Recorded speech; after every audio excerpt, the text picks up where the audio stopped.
Selamat pagi Komandan. Salam presisi, salam sigap. Polantas hadir.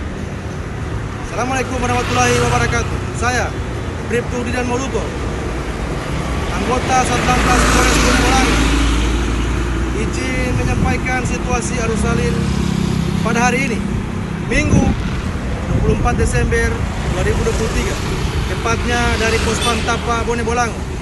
Seperti yang kita lihat bersama, dari arah Tapa menuju ke kota Gorontalo, begitupun sebaliknya, arus salin masih terpantau aman, lancar, terkendali.